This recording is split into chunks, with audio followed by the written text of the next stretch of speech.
Well,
hello everyone, and we bring you greetings from Birmingham Bible Church Worldwide. Hello, Facebook fam. Greetings to our YouTube channel subscribers. Welcome, Instagrammers, and what's up to all of our tweeters. We have an awesome opportunity on today to be able to share with you some information that is just so much needed. We are here in Birmingham, and I don't care if you're just around this country, you have children that have either started school or are getting ready to start school. And we want all of our children to be prepared. And why is that? Well, number one, because school is a lot different than when I was younger. When I went to school, the requirements were paper and pencil, and you just had to figure the rest of it out the best way you can. And now you have Texas instrument calculators. The assignments are a lot harder. Kids now have cell phones and they have apps. And there's just a lot of things going on in this world. In the midst of school shopping, getting schedules, meeting teachers. And of course, now we have, of course, and have had it for a couple of years now, we've had COVID, and it has really impacted our lives and affected us.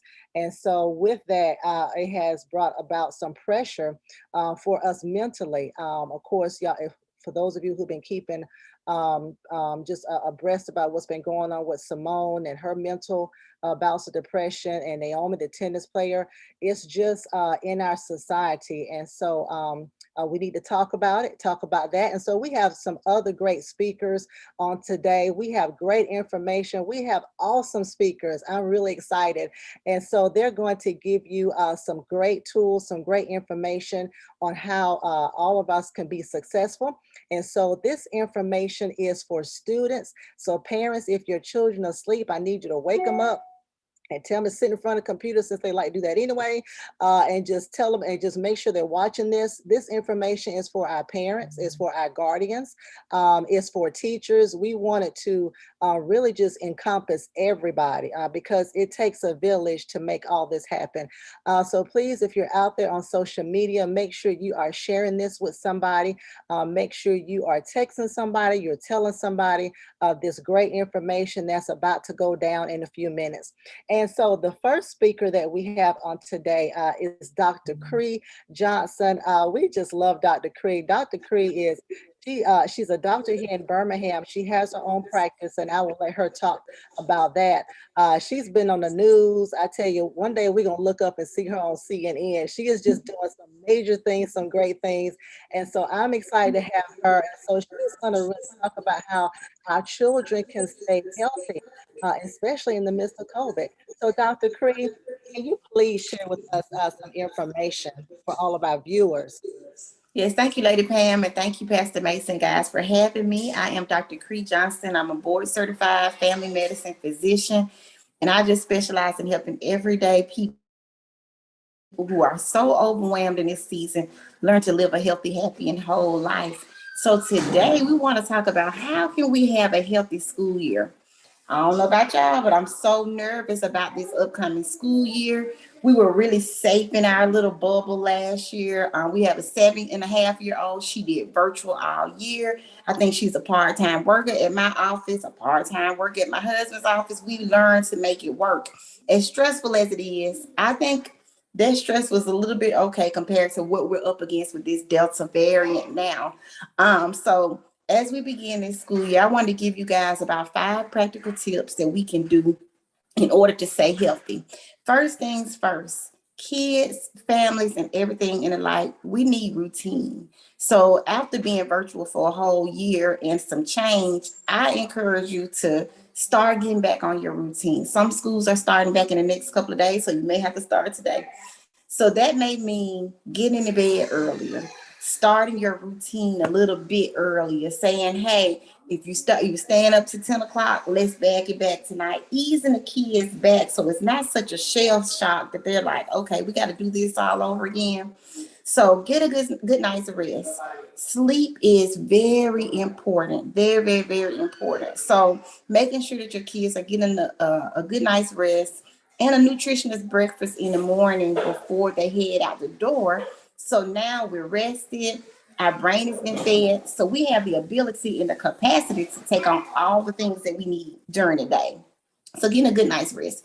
The next thing, I want to encourage our families to start having some healthy dialogue. We can have Jesus and we can have therapy and that and everything in between, and that's quite okay. So I'm an advocate of therapy, even for children. Play therapy is really, really good. A lot of our kids are dealing with some anxiety, or they're dealing with depression, they're dealing with attention deficit, and we've had to have them to ebb and flow and pivot a whole lot here in this last 18 months. We've expected them to be flexible. We've expected them to wear masks. We've expected them to do things that is just not typical of children. They're having to grow up a little bit faster, I think, because of the fear. And we know God has not given us a spirit of fear, but there's a nervousness that comes about with this because it's the unknown.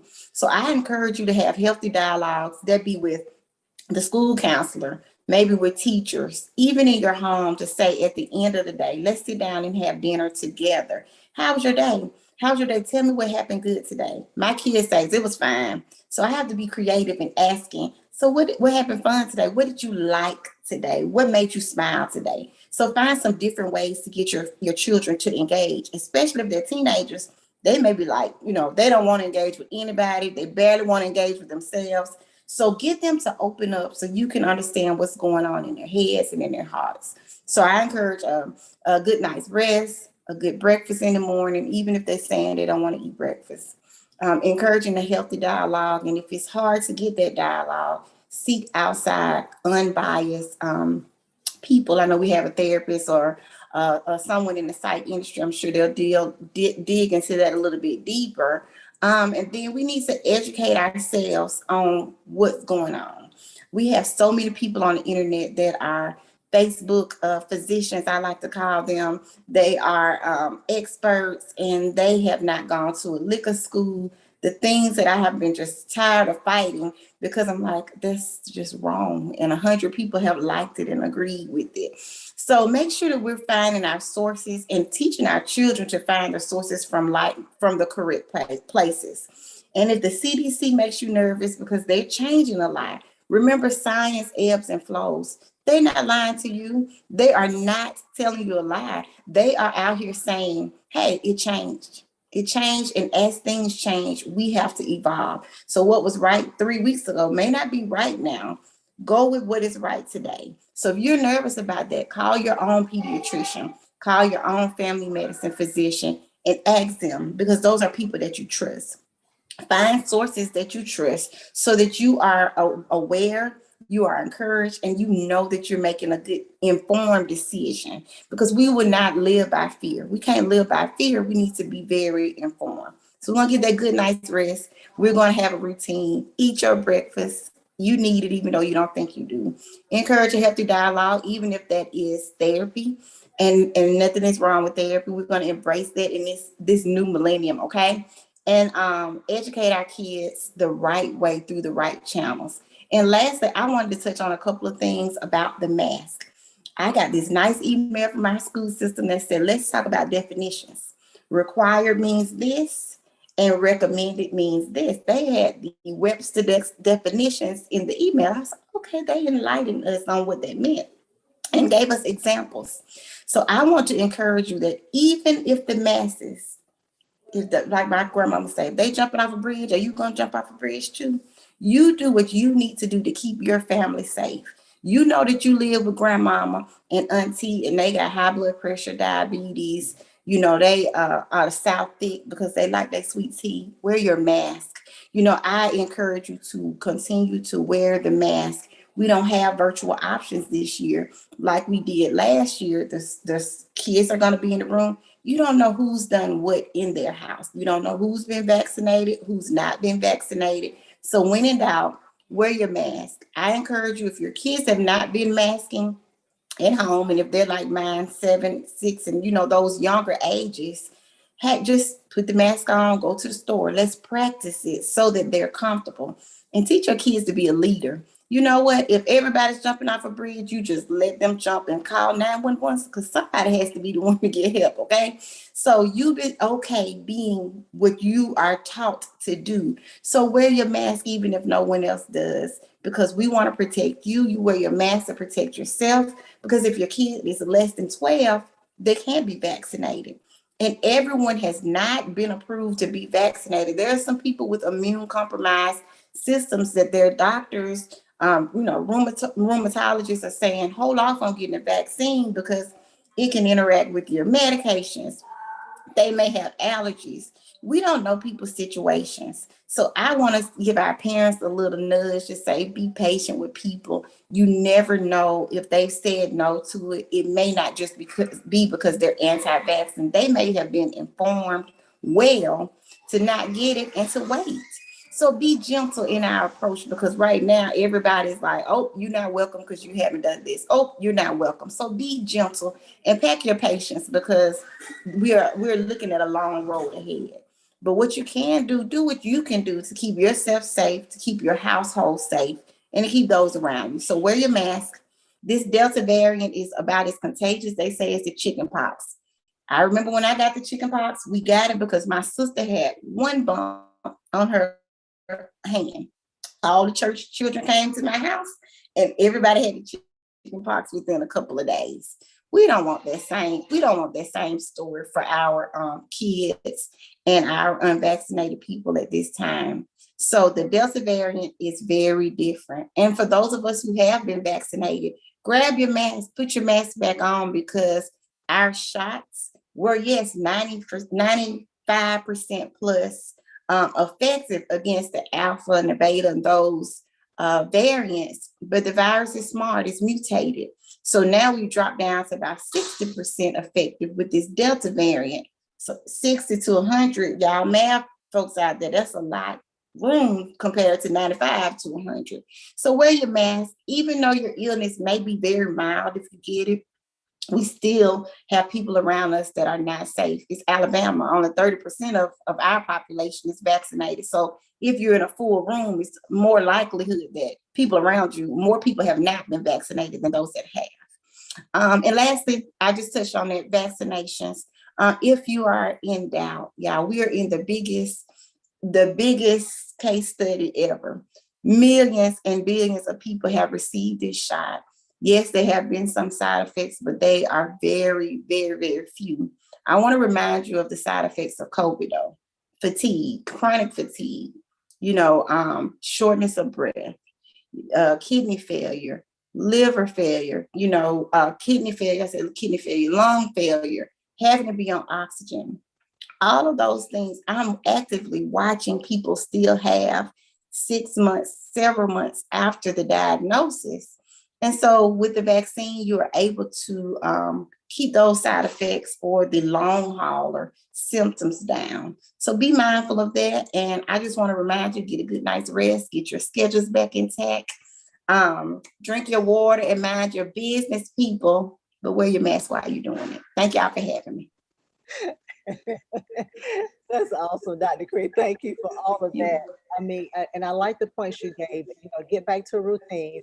And that's kind of what we like to do. Normally 2 weeks before school starts, we try to get them back in the routine, Mhm. get a good night's sleep, that good breakfast, the healthy dialogue.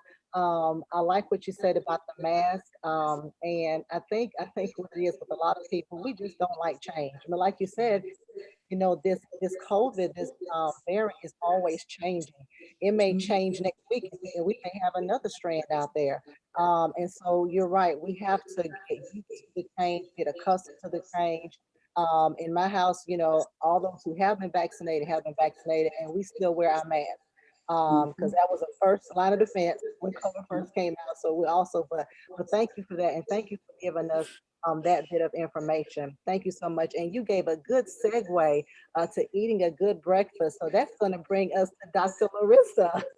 Dr. Larissa, hey, how are you? I'm good. How are you? Good. We are doing awesome. Dr. Larissa is a nutritional neuroscientist.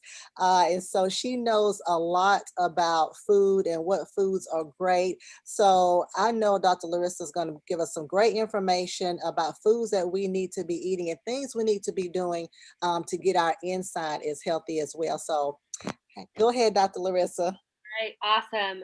Thank you, everyone. It's good to see everyone again. And just to kind of um, go off of what Dr. Johnson was just saying, science definitely changes. And as she was speaking, I just got an alert that said that vaccinated people can spread the Delta variant just as easily as unvaccinated. So if you're vaccinated, please still wear your mask, wash your hands, all that stuff. So that just shows you how real time we're living. But I'm not here to talk about that. Dr. Johnson did a wonderful job speaking on that. I am here to talk about food. So I'm going to share my screen here, start my little slideshow. All right. And like Lady Pam said, my name is Larissa Strath, and I am a nutritional neuroscientist. So that's just a really fancy name for saying I like to study how food affects and interacts with the nervous system, our brain, our eyes, our spinal cord, everything that makes us move, feel things. All of the above. And what's great about brain food is going to be our main topic of the day, is it's also a good immune system food. So we're in this era of COVID, but going forward, even when this ends, we still need to eat to keep our immune systems in tip-top shape. So all of these foods and the advice that I'm about to give you applies to our brains and our nervous systems, as well as our immune systems and the rest of our body. So again, I'm a neuroscientist, so I'm biased, but I have to start with saying our brain is kind of a big deal. So it is the control center for our body. It's in charge of keeping our lungs breathing, heart beating, and allows us to move and think. It's our powerhouse. So we have to take care of it. At school and in life, we learn new skills. We listen to music. We try to solve puzzles. So those are really great ways to exercise our brains, just like we would go outside and go for a run or lift weights to exercise our muscles. And we all know that we need to eat to keep our bodies healthy, but we also need to eat to keep our brain healthy. So there are tons of foods and nutrients that are excellent for our brain health. So, like we were talking about earlier, foods can prevent us from getting sick. It can prevent our bodies and as well as our brains. But it can also help our brains improve at jobs such as memory and concentration. When you're in school, this is really, really important, especially that concentration piece for paying attention in class so you don't get in trouble. And then the memory part for when you have to go take that big test, right? So there's a variety of foods that can help our brains, but first we're just going to get some quick definitions out of the way. So a nutrient, when I say nutrients, when we talk about all those things, it's just a substance that is essential for us to stay alive and to keep our brains working. And we get those from the food we eat. And they're divided into two groups. So there are macronutrients and micronutrients. A macronutrient is something we need a lot of. So this includes carbohydrates, fats, and protein. And this is where our body primarily gets energy from. We get calories from.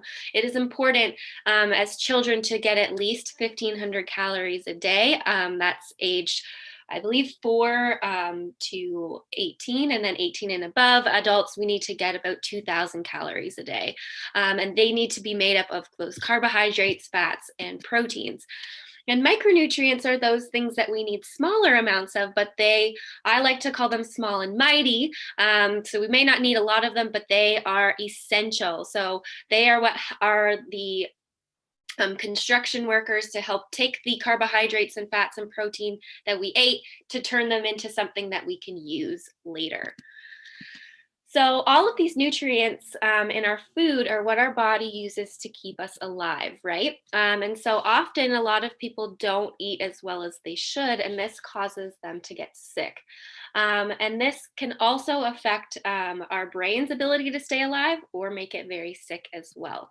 So you might be wondering, okay, that's all well and good, Dr. Larissa, but what foods can I eat to help my brain? So I'm going to give you my 5 favorite foods that I would challenge you guys to try to incorporate more in your 3 meals a day. So the first one, my number 1 favorite brain food is fish. So when it comes to brain health, fish is always at the top of the list because they contain a ton of vitamins and minerals. Remember those tiny, small, and mighty little nutrients to keep your brain healthy. But they also contain a very special type of fat called omega-3s. And our brain is actually made out of omega-3 fatty acids. So it uses our brains if you're growing and you're going through puberty, you're going through your childhood, your brain is growing in size. And your brain uses those omega-3s to make it bigger. And then if you get hurt, say you're playing football, this is the biggest, you're playing football at school, you hit your head, you get a concussion, your body will use those omega-3s to actually repair your brain if you do get hurt. So studies have shown that eating fish can help with your memory as you get older. And not eating fish can actually lead to mood changes such as being very sad, as well as having difficulty learning. So if you can incorporate more fish, if you can maybe do it 3 or 4 times a week, that would be ideal. Number 2 is blueberries. So blueberries provide numerous health benefits for your body and your brain. And so blueberries have a really deep color. I know when I eat blueberries in the summer, my fingers dyed purple. And the color is the stuff that is going to be most helpful to your brain. That is the vitamins and minerals and antioxidants. They are what give the blueberries their color. So they contain a ton of vitamins and minerals, as well as other substances, like I said, those antioxidants to help repair your brain and prevent it from getting hurt in the first place. And studies have shown that eating blueberries can help parts of your brain communicate better, get along better, and prevent brain illnesses as you get older. So the blueberries are very, very helpful, especially when you're in school and you're trying to get your brain to talk to one side and it needs to go do math problems on the other side. Eat some blueberries. It'll help your brain talk to itself. Number 3, controversial one in terms of flavor, but not controversial in terms of health benefits, is broccoli. I personally love broccoli. It is packed with powerful plant compounds, including those that keep your brain from getting hurt. Notice the theme here. It's a lot to do with structure and communication in your brain. And broccoli is very high in vitamin K, which helps keep the brain strong, steady, and sturdy. So when you're, running around playing sports, when you're thinking, you're burning a lot of calories thinking, it's what keeps your brain strong. And studies have actually shown that eating more broccoli can help you remember things better. So if you have a big test coming up, if you want to be, top of your class, maybe you should think about eating a little more broccoli. Your mom was right. Moms are always right. This one is more well-loved than the broccoli, dark chocolate. So cocoa is also packed with nutrients that keep your brain safe and healthy from diseases and injuries. And it contains those antioxidants that like to stay in areas of your brain involved in learning a new skill or subject in school. And it will actually make it easier for you to figure things out and remember them, which I think is very interesting. And it also makes you very happy. So scientists, we haven't quite figured out if dark chocolate makes you happy because of something in the chocolate or if it's just because it tastes really, really good, or both. Either way, it's going to affect your mood and it's going to make you feel happier. And finally, my fifth favorite brain food is eggs. So eggs have a really special compound in them called choline. And choline is what we call a neurotransmitter. Choline is used to help your brain and nervous system talk to one another, to make those decisions faster, to execute that activity better. So studies have shown that eating more choline can actually help you remember things better and make decisions faster. And eggs also have a lot of B vitamins as well as healthy fats and protein, and that will give us a lot of energy to stay focused in the classroom, to participate in our extracurriculars, to get our exercise, as well as help us sleep at night. And these nutrients will also help prevent brain diseases and keep our brains sharp while we're young and we're at school, but also as we get older. So the bottom line here is that many foods can help keep your brain healthy. So some foods such as fruits and vegetables, teas and coffees have substances in them that protect your brain from damage. Others, such as nuts and eggs, contain nutrients that are really good to support learning, memory, and brain development, which, of course, as we go to school, we need to tap in and max out all of those things. So you can help support your brain health and boost your alertness, memory, and happiness by including these foods in your diet. So you can help keep your brain healthy. You can make sure that you have enough energy to pay attention in class, to learn. It takes a lot. You burn a lot of calories every day thinking. You'd be surprised. It's more than you think.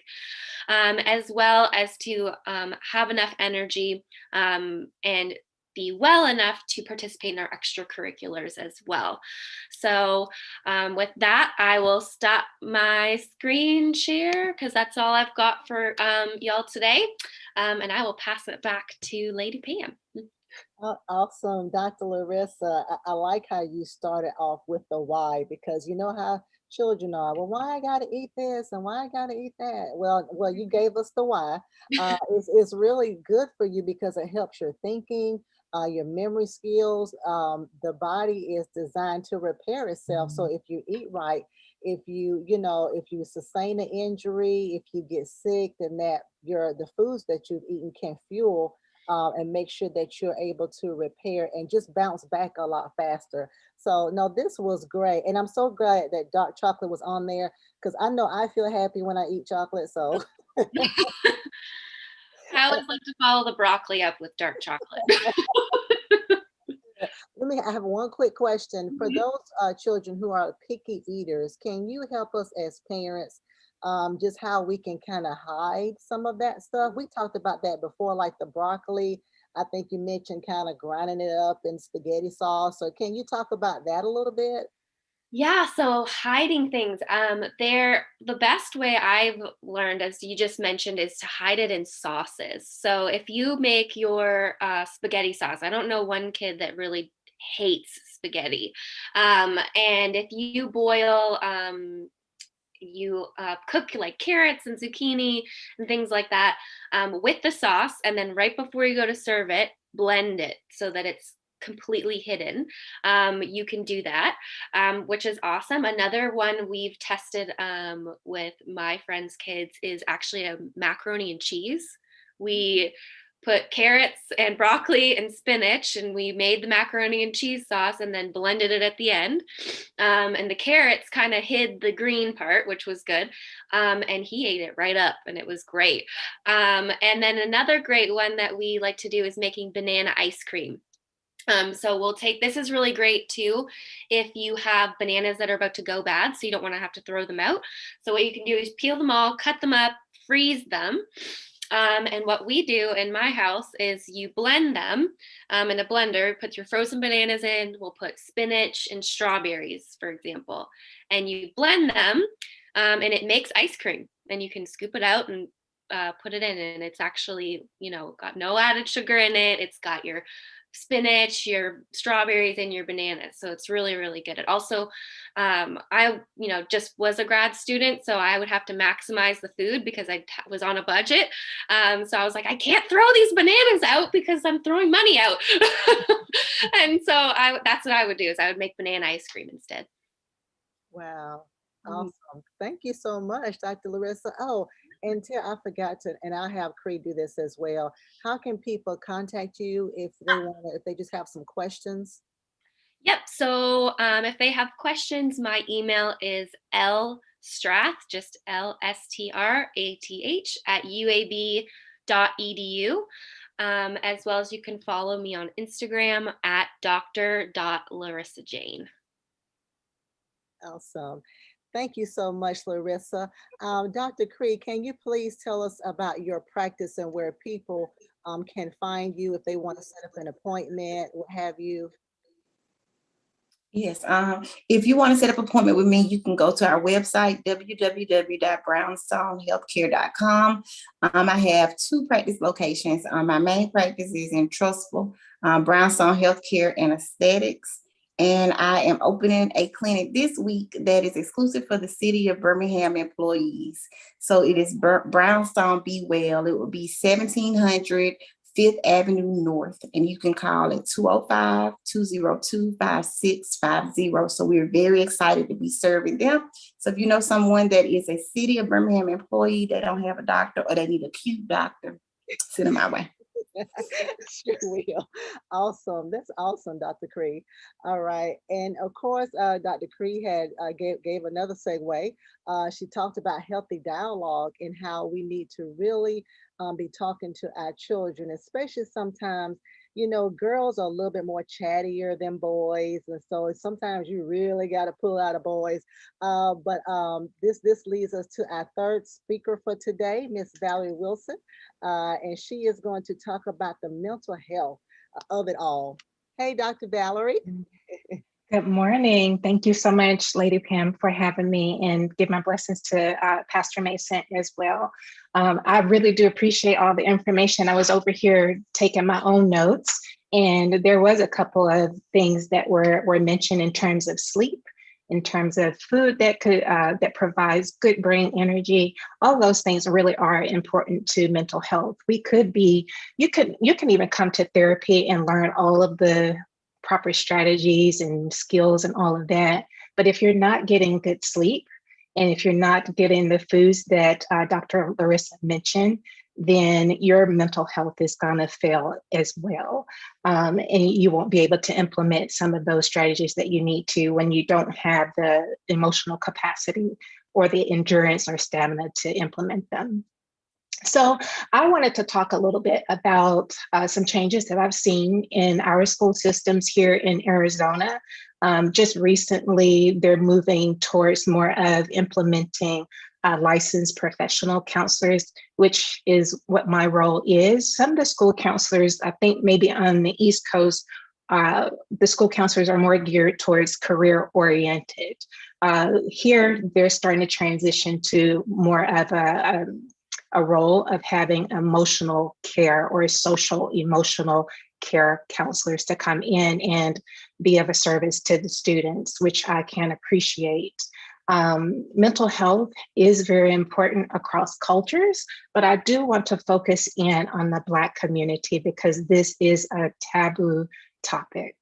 I am not excluding anyone in other cultures, but I want to talk about some of the things that prevent the Black community from coming in for help and assistance. First of all, there is a critical shortage of psychologists in the field that I'm currently working in. And I wanted to give you some numbers just to kind of bring it to reality. And these are statistics from 2015.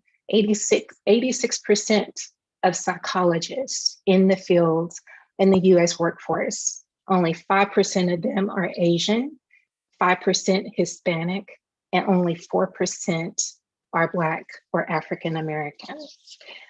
Now, there are some things that have discouraged the Black community from coming forth to seek care. That is one of them. A lot of times there's this belief, and I've actually heard this in my office for Black people who have sought me out for help, that a lot of things that go on in the Black community, they believe that would not be understood or taken into consideration by those who are their counterparts. But I want to share with you some other statistics about why it's important. Here's some statistics for the Black community, especially with children in the school system. In 2019 alone, suicide was second leading cause of death for Blacks or African Americans ages 15 to 24. And then the death rate from suicide for Black and African American men was 4 times greater than African American women in 2018. Black females aged from grades 9 through 12 were 60% more likely to attempt suicide in 2019 compared to their counterparts. And from the years 1980 to 95, the suicide rate among African Americans ages 10 to 14 increased 233%. This is critical. This is an absolute critical space. And Dr. Johnson alluded to the fact that we do need to have some healthy dialogues. And I don't know about any of you, but in my household and where I grew up near Birmingham, actually, I grew up there for 35 years before moving to Arizona. And here are some things that I heard in my household. Sit down, shut up. Don't go to the school telling our business what stays in this house. What goes on in this house stays in this house. These are negative messages that we have heard and are silencing our kids. So that healthy dialogue is very important. But there's some history behind that silence, right? There has been a reluctance in the Black community to seek out both physical and mental health because it's been attributed to a general distrust of the medical establishment.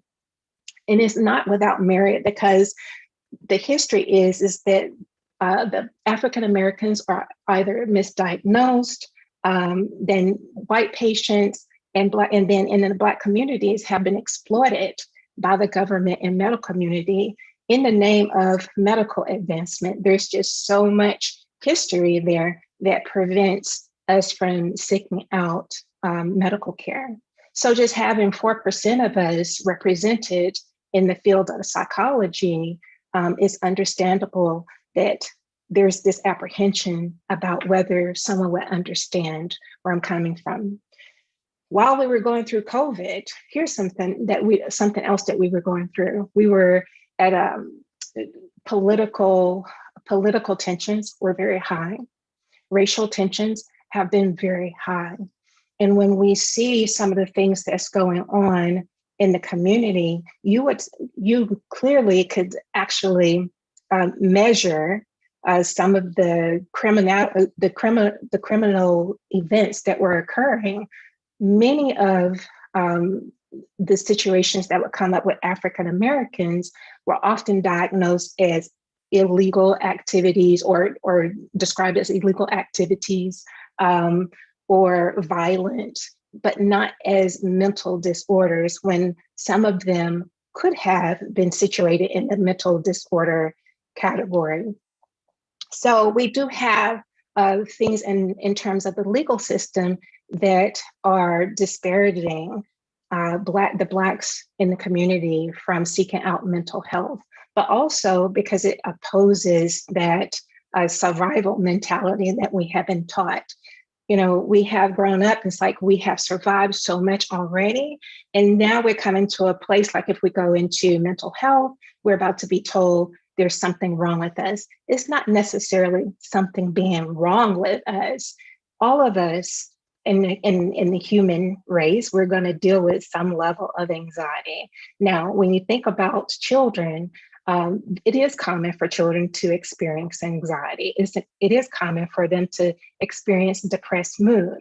These are not necessarily disorders, but it might be something that they're experiencing for a short period of time. And if they're not encouraged to talk about those things, If it's internalized and it's suppressed, then we can start getting into the side of mental disorders. So I would encourage parents to talk with their kids. I will give you an example, just like Dr. Johnson was saying. When you're asking children these open, closed questions, like, how was your day? You're probably going to get good, fine. I have 3 sons, 2 of them adults, and I remember getting those responses. Oh, it's good, it's fine. I said, I have to change it up. I have to change it up. And I will tell you about a conversation I just had with my 9-year-old the other day. He's doing virtual school, and he had just run through his tests and didn't do well on them. And we are trying to encourage independence this year, working independently, given that he's in the 4th grade, because that's what they're encouraging at this stage of school. And I was talking with him. His teacher reached out and was like, hey, it seems like he's rushing, so on and so on. And I just brought him into my office, didn't sit him on the sofa or in the chair because they hate that. But I just talked to him. I said, hey, what's going on? I said, are you feeling anxious about school? And he shared with me that he was. I said, what exactly is making you anxious? He was like, well, it's hard. And I said, well, you know what? Mommy's in school too.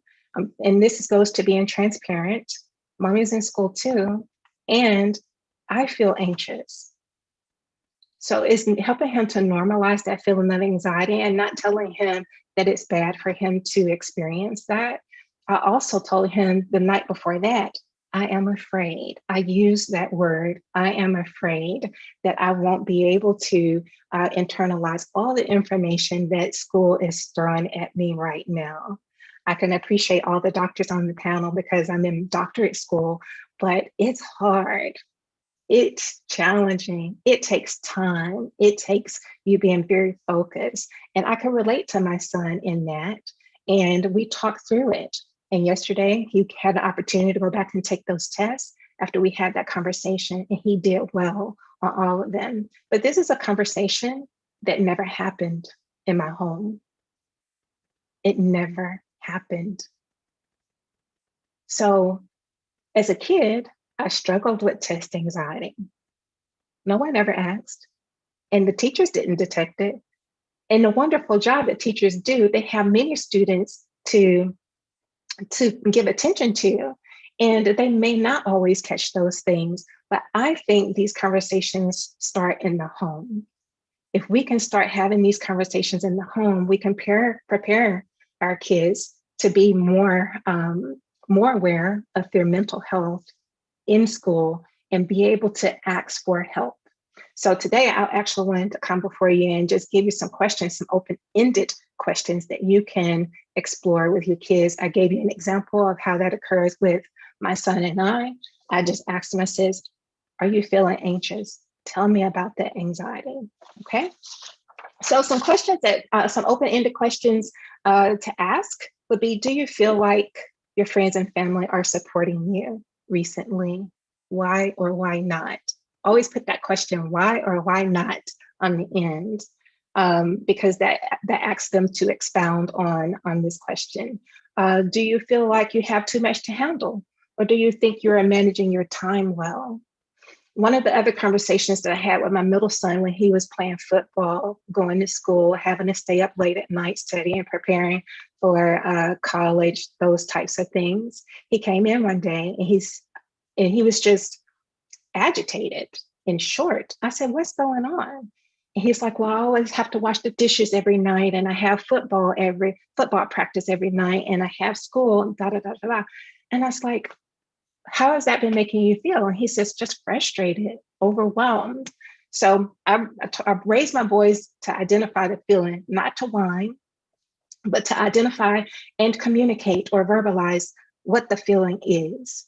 And then my husband and I said, we can definitely understand where you're coming from with that. So what if you do the dishes on the weekend and just focus on your activities with football and school during the week? That worked for him. And now we're sending him back to school with an emotional capacity to take on those things that, he really do need to focus on. So you guys can be able to, parents, I encourage you to, sit with yourself, try and think of some open-ended questions. One of the other questions I asked my youngest son is, what's your favorite way to relax or de-stress? He has his own Nigel time.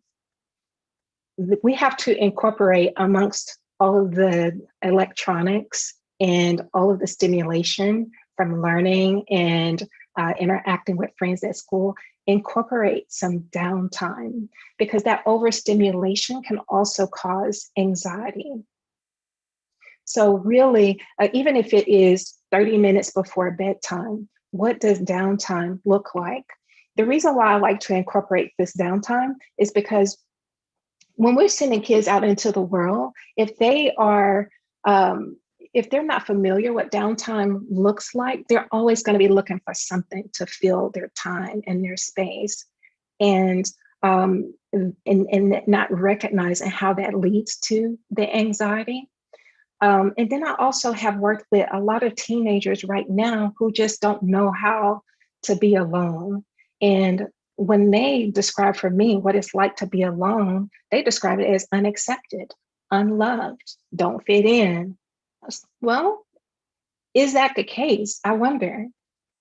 Or is it because they are looking for many things to fill their time? So incorporate downtime, relaxation time, and call it that, and try and give them some tools that they could be focusing on, like breathing or just listening to music, or some other things that they enjoy, puzzles or different hobbies that they like to do. Okay. In terms of the focus in the Black community, I would love to see us lean in a little bit more and having these conversations, recognizing the messages that some of the children have been given and are still given. Even in my early parenting, I was using some of the same messages. Sadly, I was doing what I had learned. I've heard what people were saying to me, and I repeated them back to my children. And I decided that was no longer working for me. So those healthy dialogues are very important for your children's mental health. And that's all I have for you today. So I'll pass it back to Lady Pam. Thank you, Valerie. This was awesome. This was great. I like those questions that will trigger the healthy dialogue. And I want to interject, and maybe you can add to this, that as parents, we can't be mad at the answers that we get, because this child's truth. And so I feel like if you shut that child down when they do become honest, then they will never open up to you again. Can you speak to that a little bit? Absolutely. Just in the example that I share with you about my middle son, who felt overwhelmed with, all the things that he had to do in terms of chores, sports, school. Back in my home, that would have been met with aggression. Mm-hmm. You just do what you're told. And you find a way to do it. Mm-hmm. And it would not have been heard. And it was so important for me to have a listening ear. Now, was I triggered when he said that? Absolutely. And a part of that being triggered is what led to that aggression that I experienced. And I didn't want to put that in front of my children, because it will keep them from coming to you or being open about what they truly are feeling. And if I'm asking them, or ask my son, you're just going to have to deal with being overwhelmed. You're just going to have to deal with the anxiety. Now we have to think about, how is that going to manifest behavior-wise? Mm-hmm. And kids will start acting out. As we all know, if we're not, engaging and giving attention to those areas where they're experiencing these negative emotions. You're right. And let me ask you this, because I know there are parents, who want to keep their children busy. And this is kind of along with the anxiety piece you were talking about.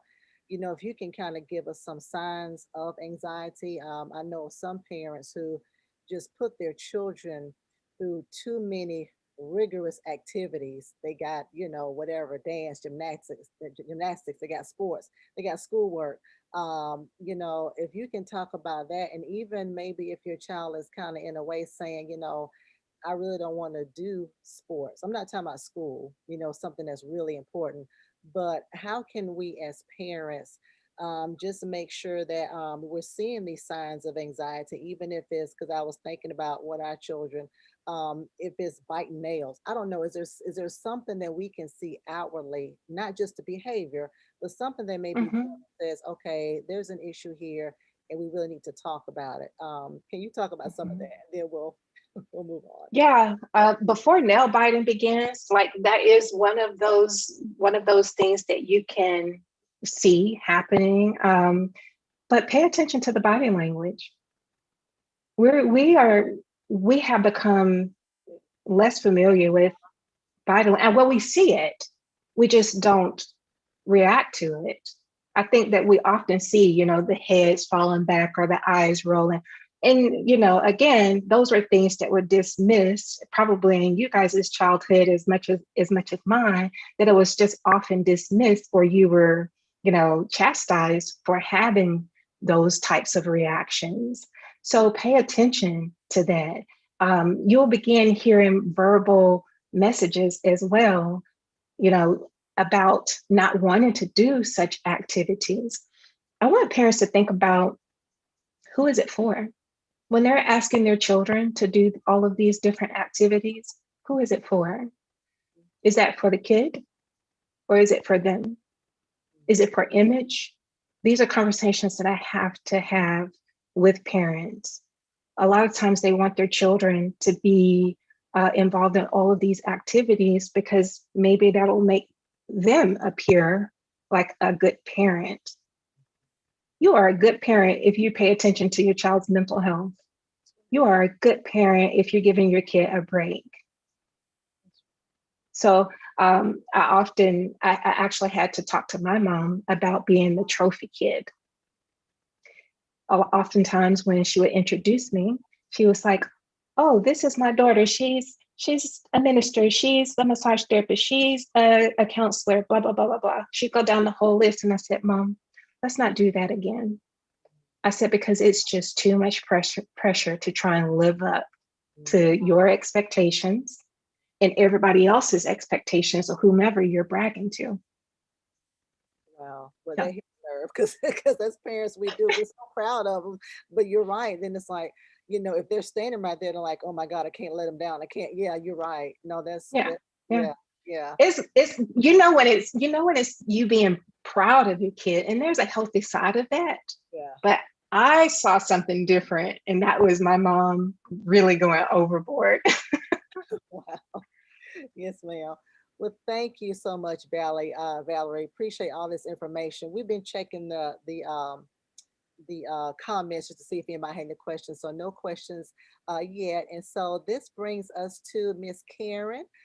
She is an IT coach or IT person for the Hoover City Schools. And she gives great information. We have a lot of children who now have cell phones.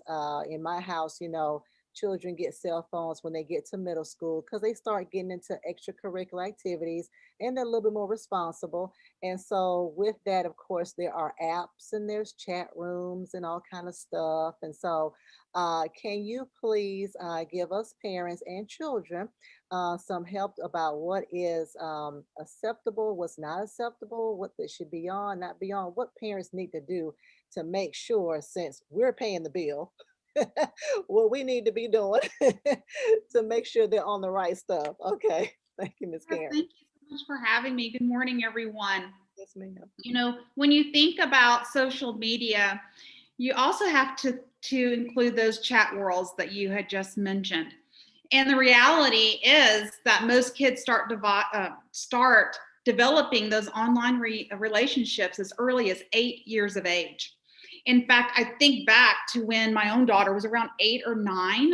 There was this popular stuffed animal that that you could purchase, and it was very reasonable. But it also came with a link to online games.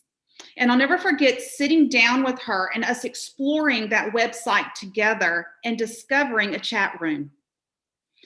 And so we had to sit down and have that conversation together, reminding her of stranger danger that they learn about in elementary school, that we talk about at home, but that stranger danger also relates to the online world as well. And so as a parent, we had to sit down and set up those guidelines that at her age, that chat room was not for her, that she could play the games, but not participate in chatting, because those people in the chat, it could be 8-year-olds, or it could also be adults trying to chat with children. So we had to have that discussion.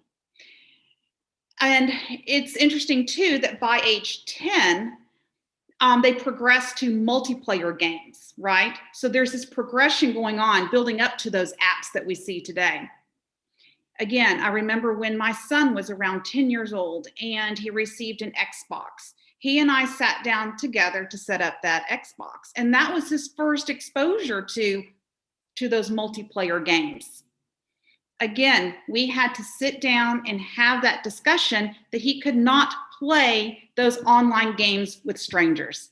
He could only play with those face-to-face friends that he has. That's the only friends that he could play with, because we could not risk him communicating with strangers online. And then we have those social media apps, right? And by age 13, millions of kids have already created these online social networking accounts. And so what I'm going to share with you now are some essential safety and responsibility guidelines for you to consider. Now, the first one is really the most important. Follow the rules. And when I say follow the rules, all of these social sites have an age minimum. And that age minimum is 13. And that is both for legal as well as safety, privacy reasons. Because when setting up these accounts, they are asking for more than 2 pieces of private information. And so we need to encourage and monitor our children to make sure that they are sticking with those age-appropriate sites. I know my kids came to me before they were 13 years of age wanting to set up Facebook. My answer was no, because it just was not age-appropriate for them. So in fact, Instagram, Snapchat and Facebook, that age requirement is 13. They have to be 13. Because one, they're asking for a lot of private information when setting up that account. And then the amount of tracking that they do. So again, only set up those accounts when they become that age of 13. The second big thing is you have to think before you post, because anything and everything that you post will have an invisible audience. And you have no clue who all can see it. We're talking friends of friends of friends of friends and so on. And before you know it, thousands of people can see a post. So parents, it is a very good idea to have access to what your kids are doing online, at least at first. So you need to be sure that you're monitoring posts and making sure that they are appropriate, because you really want to try to keep them from doing something that they'll regret later. I always tell students, coaches and universities are looking at these social media posts, and it could interfere with scholarships later on. So think before you post. The next thing, privacy settings on these apps. Very, very important to take a look at those default settings, because unfortunately, a lot of the default settings includes being able to share your location. And you certainly don't want everyone knowing where you are at all times. So going into those privacy settings and making sure that the location is turned off is extremely important.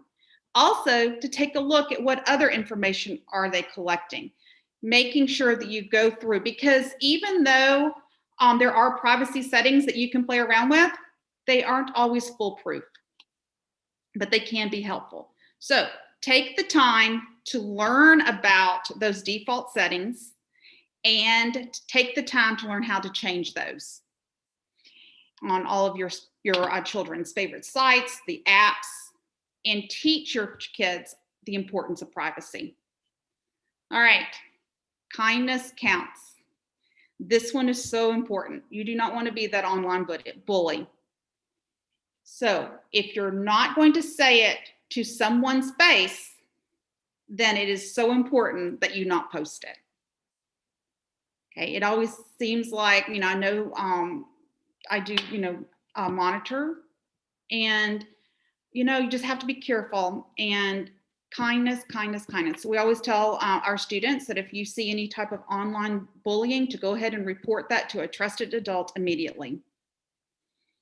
Okay, so that brings me to our children who are in elementary, because they are really wanting to create these accounts. Again, that number one rule, make sure that they're old enough.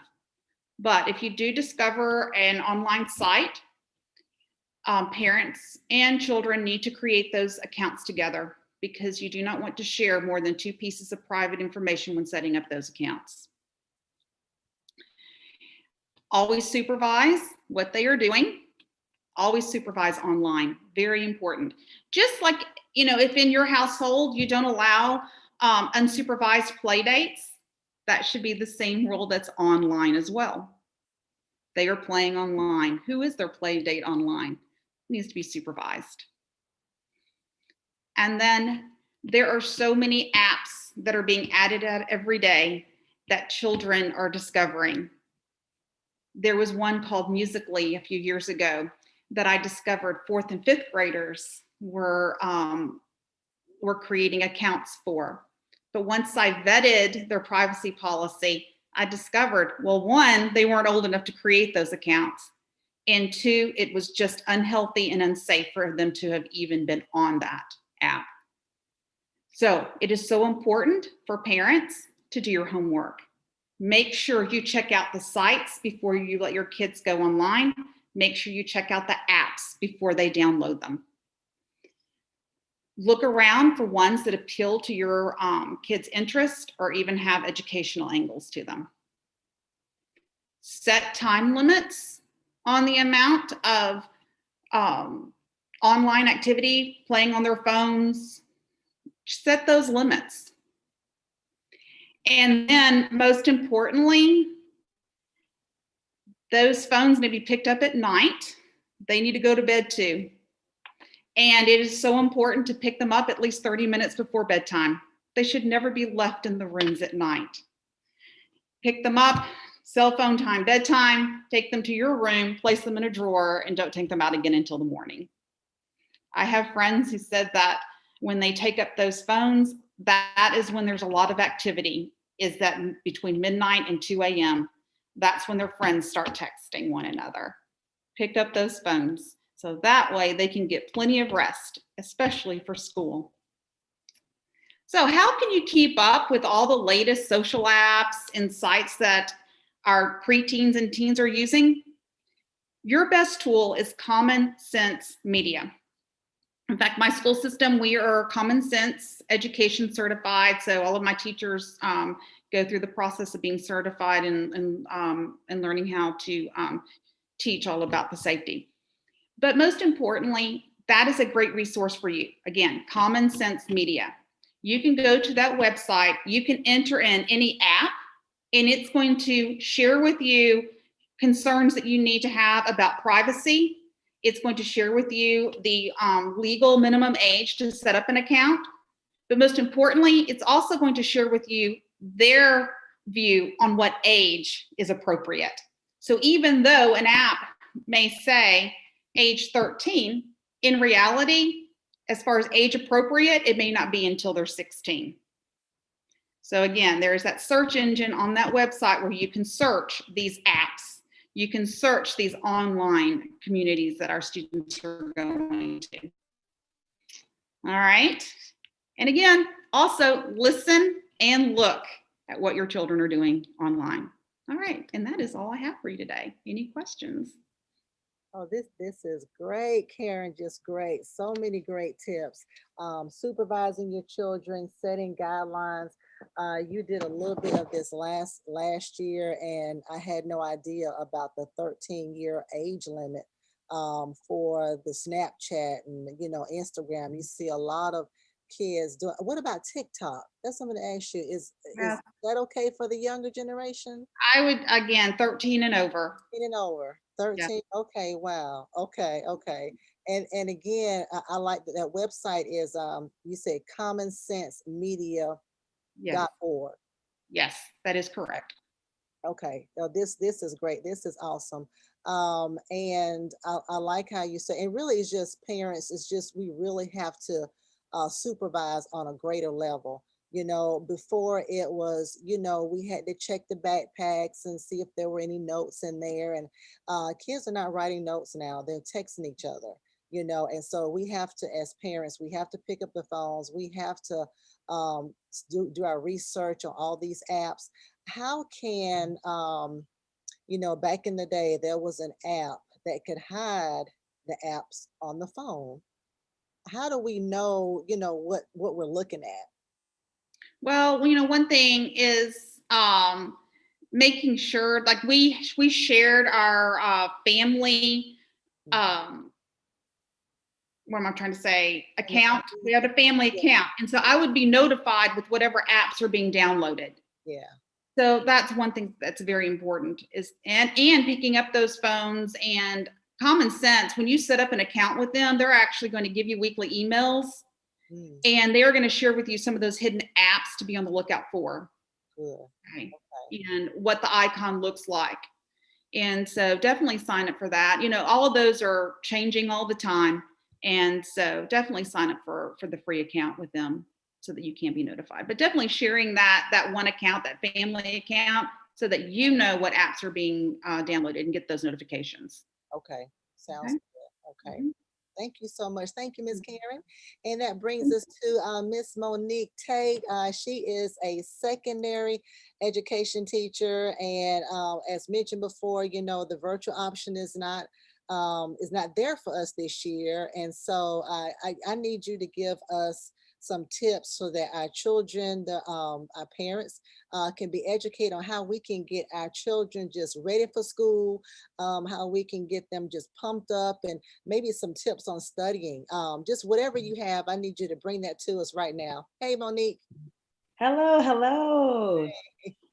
All right, guys, this is going to be an awesome year. I need to be able to share my screen. I got a PD. All right, let me get you here. I've got a little screen, just a small little thing just to get us started. See, there you go. Oh, wait. Sorry, y'all, I keep all my windows open. I know Miss Pam is cringing because all of my tabs up here are just, she X's out of everything. So I'm sorry. It's a little different. Okay, 2021, year of refocus and success. How to have a successful school year for our students and parents. That is, we've been off for quite a while. There's so much going on. So many things have our attention right now. And our children are going through a lot. They're away from their friends. Everything is different. This is something new. So we've learned, I think, with our generation to be able to really master handling things. And that skill or that thing that we've had of just being able to just get up and bounce back, that resilience that we've seen in our grandparents and our moms, the next couple of generations don't really have that. So we have to really teach them how to have that. Hey, I got it. I'm gonna get back up. I can do this. It's gonna be okay. We're gonna get through this. And I think we've just seen it so long that we do it naturally, but it's not a natural ability. It's a really God-given ability to be able to keep pushing. Number one, have a daily affirmation to confess. It's so important what you speak over your life. Words are so powerful. Have your student confess daily how powerful, intelligent, gifted they are. Changing mindsets start with what we speak. Here are, I just found a positive affirmation. If you have a 4 or 5 years old, there are millions of them on the internet. Theme songs. I'm a singer. Caleb's a singer as well. Caleb Mason, yes. So we love theme songs. I love teaching the kids in children's church. We learn songs that teach them things that when they go through, they'll start singing the song that they can do. Get a theme song that professes positivity. I typically change mine and I listen to it every morning. Have a quote you say, or make your own song or family saying. Like, for instance, my nephew runs track, one of them plays football. Before the games, before track meets, is dominate Tate, because my last name's Tate, so we dominate. So that's been a thing as that we do. Here's some that you can see up here. Today is an amazing day. I listen to my teachers. I'm nice to my friends. My mom and dad love me. I'm super smart. I believe in myself. I can do anything I put my mind to. I'm a leader. I'm not a follower. I'm kind to all. I have a beautiful imagination. I talk to my feelings. I talk about my feelings. I enjoy learning. I'm growing up well. I'm strong inside and out, and I'm safe. Those right there, you can feel the positive energy. When you start saying that, you'll believe it, then it'll manifest in the natural. We can start this. If we got kids online, here we go. Let's try one. We can all say it. We'll repeat after me. I am smart, kind, and powerful. I can and will accomplish everything that I'm supposed to do in life. I will walk and thrive in my purpose. I am unique, special, talented, and gifted. I am supposed to stand out. I will, I can, I shall. I just created that off the top of my head. You can do that in the car. I know you guys are parents. You're used to create stuff as you go. You can be driving, getting ready to drop them off. If they get on the bus, you're waiting on the bus to pull up. Do that every day. That will charge your atmosphere with the words that need to happen, what's going to happen for you. And it makes you feel better every day. I have one in my class every day. Pastor Mason says, I tell my kids 45 times that I love you. Ain't nothing you can do about it. And it's usually after I'm getting them together or redirecting, but it's important that they know that. All right, number 2, daily practice for math and reading. I know we have really busy schedules. I understand. You're coming and going. Sometimes you're not getting home to dinner time till it's almost time to get in the bed. And I do understand that. Each day, have your student read something and practice math skills. 15 minutes a day can help them improve and build a strong foundation. Remember, our students' learning has been interrupted for over a year and a half. The pandemic has affected everything. There are a million ways we could do this. I have a list to help you. You need a weekly sheet to just do learning. Go to k5learning.com. It goes up to 6th grade. It's got math, reading on it. It's a worksheet. It doesn't have but a few things on it, a few exercises. And guess what comes with it, mom and dad? A answer sheet. So it's not going to take you to do so much to work with them. If they don't know the skill, you're seeing them struggling, guess what you could do? Go to youtube.com, type in multiplication skills. They got rap videos. They got videos to teach them how to do it. All of the above there. IXL, I love iReady and IXL. I absolutely do. You can get a free account at IXL.com. They have every standard we teach for every grade level. You can click on one, do part of it today, part of it tomorrow, but it's a way to keep them going. Even if it wasn't a pandemic, a lot of our children were behind, but the thing is, we always want them to prepare them to be able to really be able to be the best, the top of the class. So these skills, you've always got to be building on that foundation, always plugging holes is what I call it. I'm always plugging holes with my students. And if they have a great foundation, that's good. They don't have a few cracks. But if you have a house, you're always going to be upgrading, maintaining. So this is what I call the upgrading and maintaining. We do a lot at school. We try to give them as much as possible. I work my students and I put it with fun. But the thing is, and I know you guys are driving, you're picking them up, you're working, you have everything going on, you've got several children. So these are things that you can do on the app, on the iPad in the car.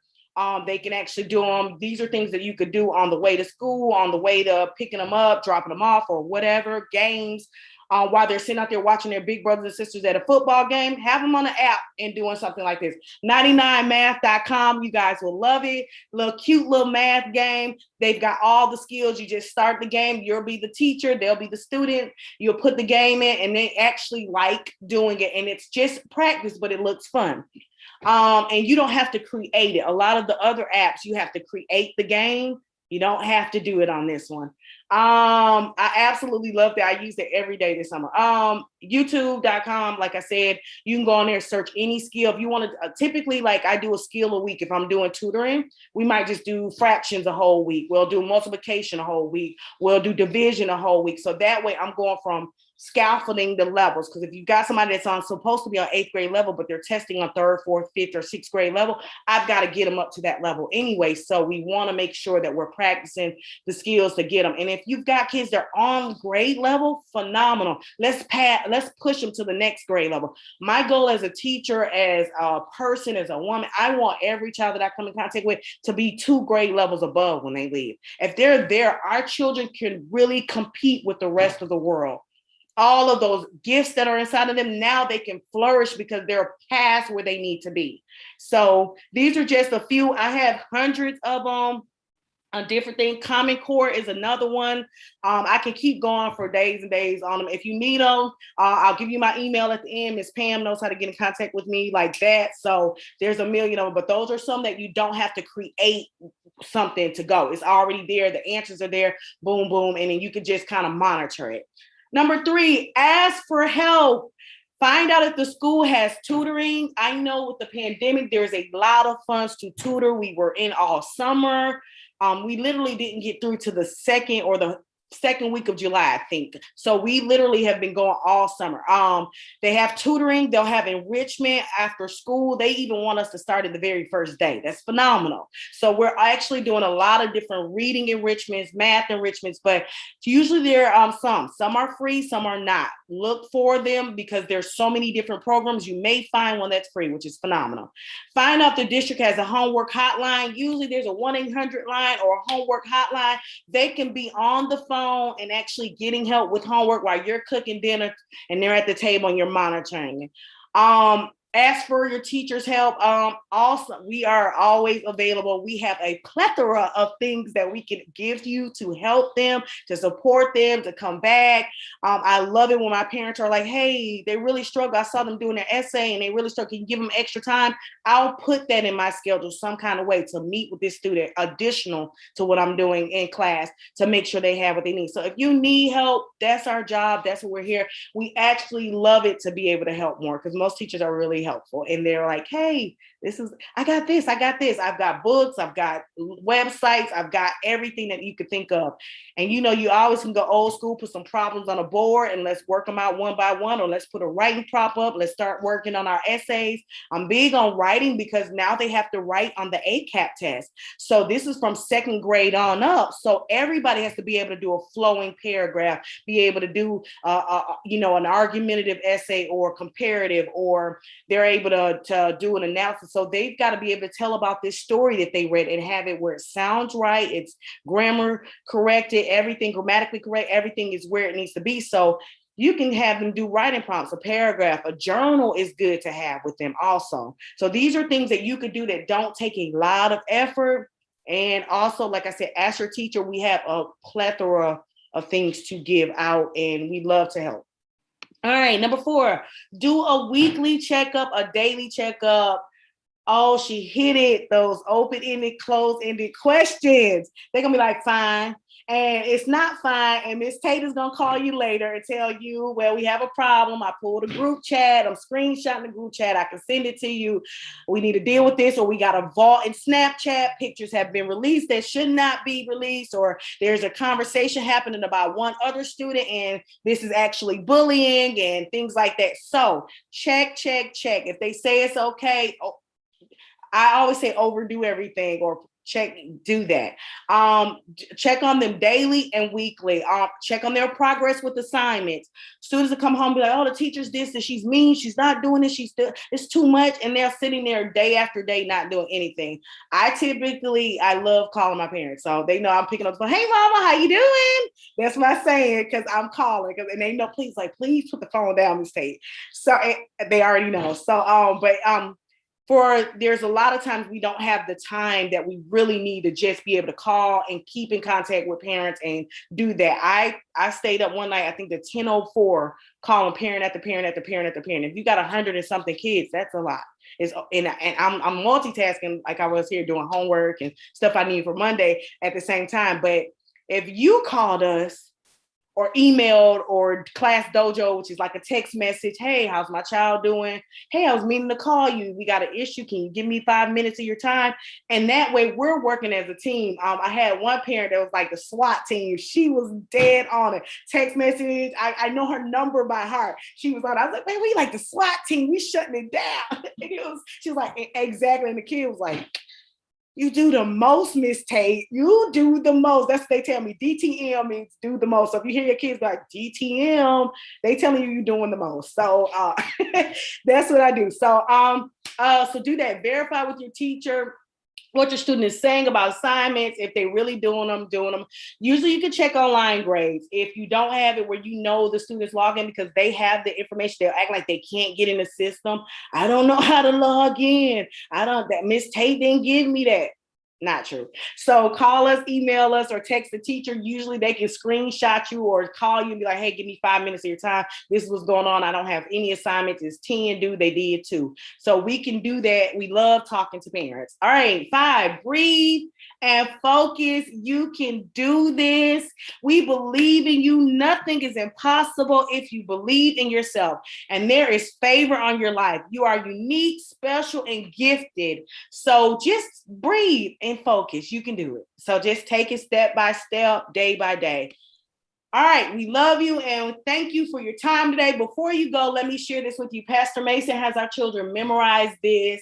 And this is something that is so powerful when he has these kids say this and when they do it, because it is very true and it is very powerful. Our deepest fear is not that we are inadequate. Our deepest fear is that we are powerful beyond measure. It is our light, not our darkness, that most frightens us. We ask ourselves, who am I to be brilliant, gorgeous, talented, and fabulous? Actually, who are you not to be? You are a child of God. Your playing small does not serve the world. There is nothing enlightening about shrinking so that other people won't feel insecure around you. We are meant to shine as children do. We were born to make manifest the glory of God that is within us. It is not just in some of us, it is in everyone. And as we let our light shine, as we are liberated from our own fear, we unconsciously give other people permission to do the same. Our presence automatically liberates others. Very powerful, very true. And when our children recite it, the power resonates from them. I hope this bless you. If you need anything, my email is my name, Tate_Monique@yahoo.com. If you can't remember that or you spell the Tate wrong because it's Tait, just call Pastor Mason or Miss Mason and Lady Pam will get you the information.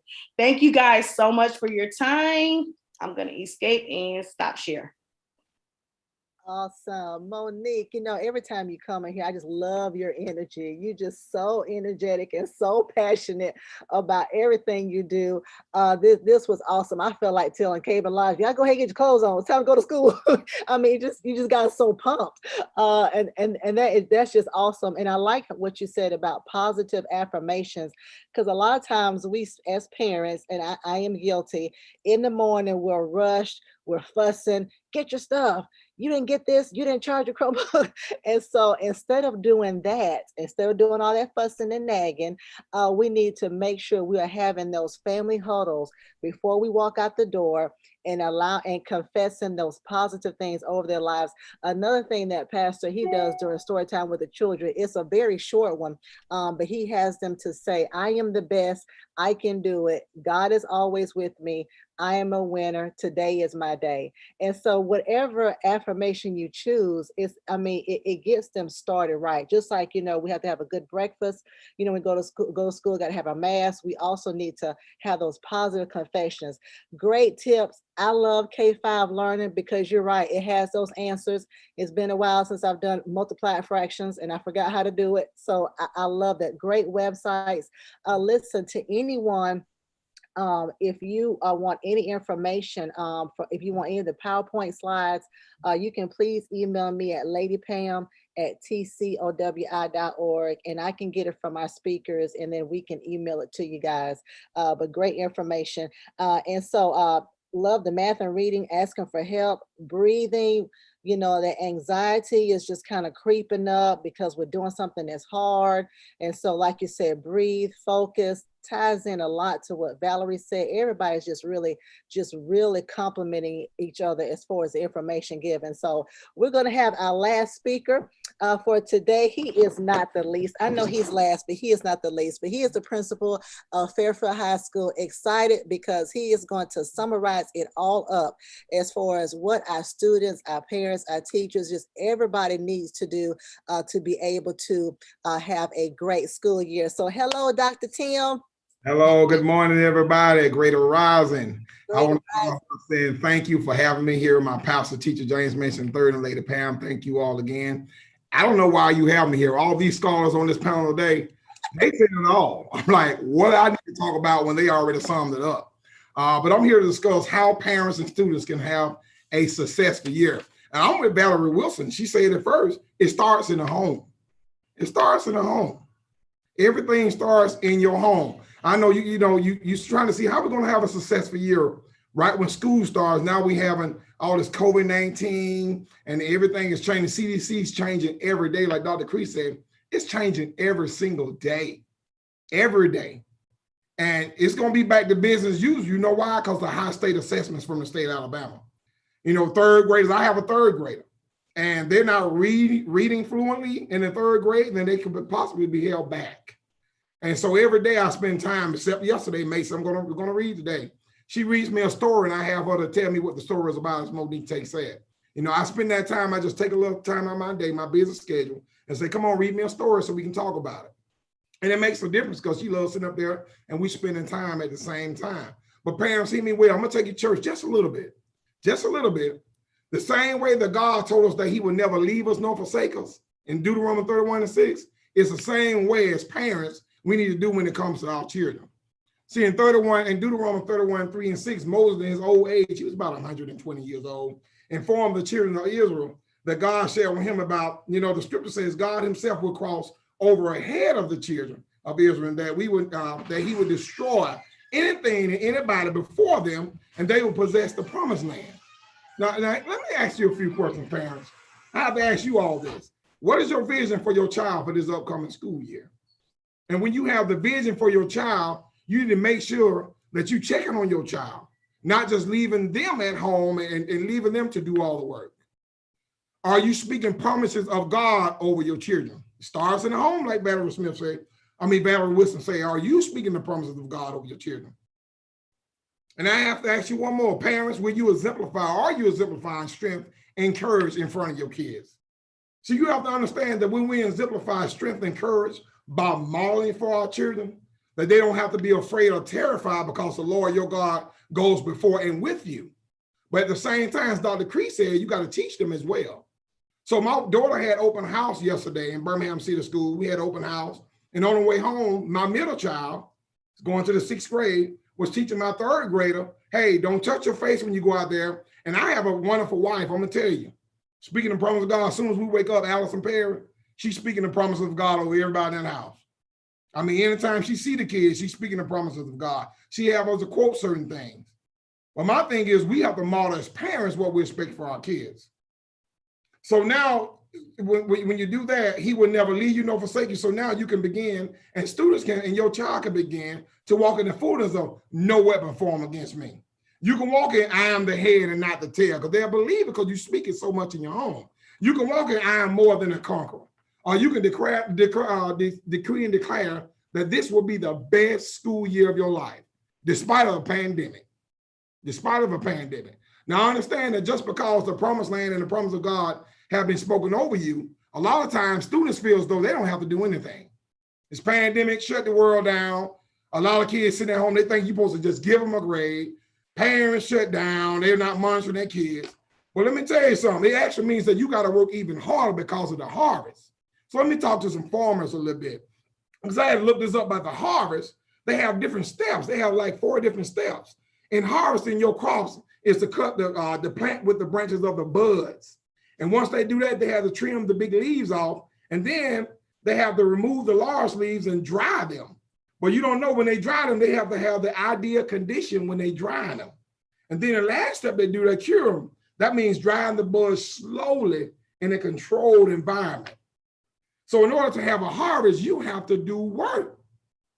So that means that it takes work to reap the fruit. And that's why the Bible says faith without work is dead. A lot of people have faith you praying on, but you're not even trying to work it. Some people say they want a job, Lord, give me a job, but you're not even trying to go out there and put an application in. And look at the world around us. We're not trying to do anything. Can't even find people to work. Can't find people to work. So students and parents, you will have to do the work. And parents, don't stay up doing all their work. Make them get engaged with that. I watched my wife when my kids were small. She was staying up 12 and 1 in the morning. I used to tell her, man, you better get them involved with their own work so they'll know how to do it and know how to tell about it. But you know, she was that super mom. She's that super mom. I love my wife. But most certainly you need to oversee the work. Once they do it, oversee it. So inspect what you inspect and hold them accountable. I'm like this, parents, no good grades, no video games. No good grades, no going out with your friends. No good grades, no iPhone. I'm gonna give your butt a flip phone so I can just get in touch with you. You know, you won't have an iPhone, paying all this money for an iPhone, you're not doing anything. And I watch too many times, parents, they're not doing work and you buying them Jordans, you in line like kids, you buying all these clothes. I had a mother and father didn't play that. You didn't, all they said, we just want you to bring good grades home so you can be successful. And we didn't do that. You didn't get a large Christmas, you probably got a little something. They'll look at you like, nah, all I ask you to do is do your work in school. So I'm gonna leave you with 6 tips because these scholars on the panel, they said everything needed to be said with the healthy tips, with the apps. So my daughter Madison, I got you with apps. So, you know, I'm learning a lot. I took a lot of great notes today, great speakers. So I'm gonna leave you with 6 tips. And a lot of them already, they're kind of redundant because a lot of them already said it, but monitor your child daily work. Let me tell you something, the state of Alabama, they're going to power schools. Not out now. So you need to go to Power School, SIS, once they get set up, because everybody's still trying to learn the process. You need to get their login information, even though you ask your child, well, how's your work going? How's that? That's fine. No, you go behind them and check and see what is fine to them. Fine to them can be a D or F. You better go behind and check. Okay, communicate with teachers on a regular basis. When my kids go to school, I give them my email, I give them my phone number. I want their phone numbers and emails. I'm gonna stay in touch with them. So if they're having a problem, I remember trying to help my middle child with math. Shoot, this math is kind of different now. So I was like, I had to go to her teacher and I got on the board, please show me how to do this so I can help my child at home. Sometimes it takes that. So you need to communicate with teachers on a regular basis. Set a homework schedule for the weekend. Have them doing something. Don't have it all play. Just have like an hour out of the day where they'll read and do some type of work and you monitor that. Set and enforce a specific bedtime for your kids, as Dr. Cree said. Get back on your routines, get back on schedule. Because my girls know tomorrow night, you're going to be in bed before 8 o'clock. So you can get up and we be ready for school. They start school on Monday. Like Miss Monique said, select a beneficial after school program. Something that's going to be beneficial to your child. So you got to select a beneficial after school program, not just to keep my child, or y'all help them with the homework. Can you go over some things? Because a lot of times as parents, we're so busy. So you will need somebody, an adult there to just check their homework and you go behind and read and make sure they understand what they're doing. And the last tip, encourage your kids to explore their interests. Encourage them. You know, what do you want to become? And you set them up on a pathway where they can be successful. So you got to explore the interests, you know, go to those meetings. You know, my oldest child will say she want to be a nurse. Well, we're going to connect you with a lot of nurses. She's already talking to some of my aunts and my cousins about nursing. So you got to connect them. And I'm done. Like I said, you have a lot of great panelists. I don't have to speak long. Thank you all. Remember, I love you. There ain't nothing you can do about it. All right now. Dr. Tim, that was great. No, you put the icing on the cake. That's what you did. No, this was great. I mean, it was good information as far as, parents really having to be involved. We can't just, put our child at the table and then, okay, I'm done my schoolwork. No, you have to go behind them and check it and make sure it's right. We have to communicate to the teachers via email, whatever it is. I've never had a teacher that just would not communicate to me. I think teachers love that. They like to see parents that are involved. So of course, make that a plus. You can't, if you hadn't checked on your child for 2 months schoolwork, you can't go up to the school system raising Cain, the teacher is, this and he's that and they're biased. No, you have to always make sure that you're, that we're doing our part. And so that was great. That was awesome. I like what you said about those iPhones. iPhones are for A students. That's what we say in my house. Those for A students. If you a C student, you get the flip phone. That's good. I like that, because sometimes as parents, we want to give our children things we never had, but that's not always a good thing. They need to earn that. They need to learn how to earn that. And so great information. Thank you so much to all of our panelists. Listen, Monique, sidebar, I just want you to know you're probably going to be presenting that, what you did tomorrow at the drive-up service tomorrow at 10. Okay, but if everybody could please, and we'll start with Dr. Cree, once again, just kind of run through how people can contact you or email you or look you up on social media. We'll start with Dr. Cree. All right, you can find me on all social media at Dr. Cree, DoctorKre. And I do a show at least 1 or 2 times a month called Dr. Cree and Me, where we talk about everything dealing with your healthcare. Now it's all about COVID, but follow me there and we'll get the rundown going. Thank y'all for having me.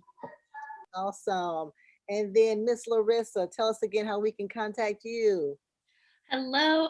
You can email me at lstrath@uab.edu or follow me on Instagram at dr.larissajane.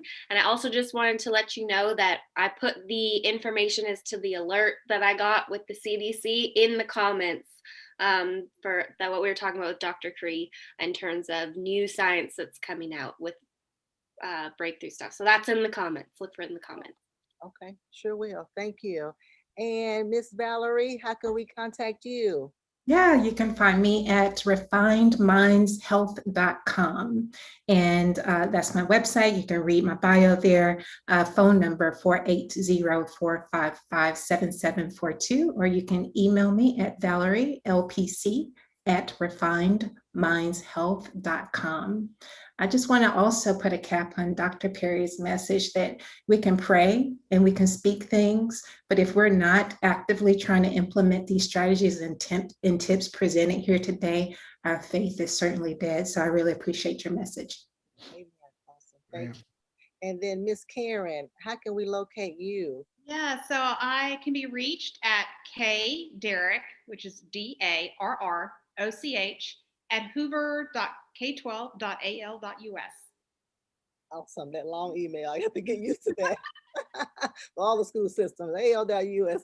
All right, and then Miss Monique, how can we contact you? My email is Tate, TAIT _Monique, MONIQUE @yahoo.com. Awesome. And Dr. Perry? Yes, I want to ask Dr. Larissa. She never said anything about fried fish, was it? I mean, Yeah, yeah. that's our Friday treat. Okay, I was just making sure. My wife cooked a lot of fish, but I love that fried fish. I know. I always say it's not a treat if I eat it every day, so I have to keep it a treat. So you may contact me. My email is TJP, again, TJP 205 @yahoo.com. Awesome. Thank you, everyone. And once again, social media, thank you, Facebook, Twitter, Instagram, and YouTube for watching us on today. Make sure you share this information. Also, if you need any further information, if you want the presenters' PowerPoints, please email me at ladypam@tcowi.org. Thank you so much, guys. Have a great day. Also at Birmingham Bible Church on tomorrow, we'll be giving out school supplies at 529 43rd Street North. Starting at, well, it'll be at a drive-through service. So we'll start worship at 10 a.m. So be there in the lineup to enjoy service, of course, from Pastor Mason. But we look forward to seeing all y'all on tomorrow, 10 a.m. Thank you, panelists. Thank y'all so much. Appreciate y'all.